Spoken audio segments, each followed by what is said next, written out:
नमस्कार, मी पंजाब डक हवामान अभ्यासक मुक्काम पोस्ट उघडी धामणगाव तालुका शिल्लू जिल्हा परभणी देत आहे. आता आजपासून राज्यामध्ये जवळपास म्हणजे संपूर्ण राज्यभर आजपासून हवामान कोरडं राहणार आहे. म्हणजे 4 फेब्रुवारीपर्यंत हवामान कोरडं राहणार आहे म्हणून हे अंदाज लक्षात घ्यायचा.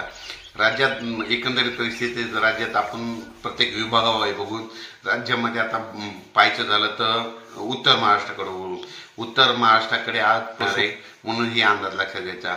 पारा जवळपास 9 अंशापर्यंत घसरली हे देखील सगळ्यांनी लक्षात घ्यायचं उत्तर महाराष्ट्रात. त्याच्यानंतर पश्चिम महाराष्ट्रात देखील आजपासून तीव्र थंडी वाढणार आहे म्हणून हे देखील अंदाज लक्षात घ्यायचा. त्याच्यानंतर मराठवाड्यातील 5-6 जिल्ह्यामध्ये देखील आज थंडीची लाट येणार आहे म्हणून हे देखील अंदाज लक्षात घ्यायचा. त्याच्यानंतर पश्चिमी विदर्भामध्ये देखील आज थंडीची लाट येणार आहे म्हणून हे देखील अंदाज लक्षात घ्यायचा.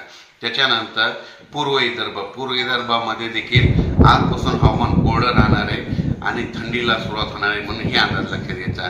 राज्यात आज म्हणजे 25 जानेवारीपासून तर 4 फेब्रुवारीपर्यंत दिवसाच्याला वारं सुटेल आणि त्या वाऱ्यामध्ये थंडीचा गारवा राहणार आहे म्हणून हे अंदाज लक्षात घ्यायचा. राज्यामध्ये आता दिवसा देखील थंड वारं सुटणार आहे, त्याच्यामुळे थंडी देखील वाढणार आहे.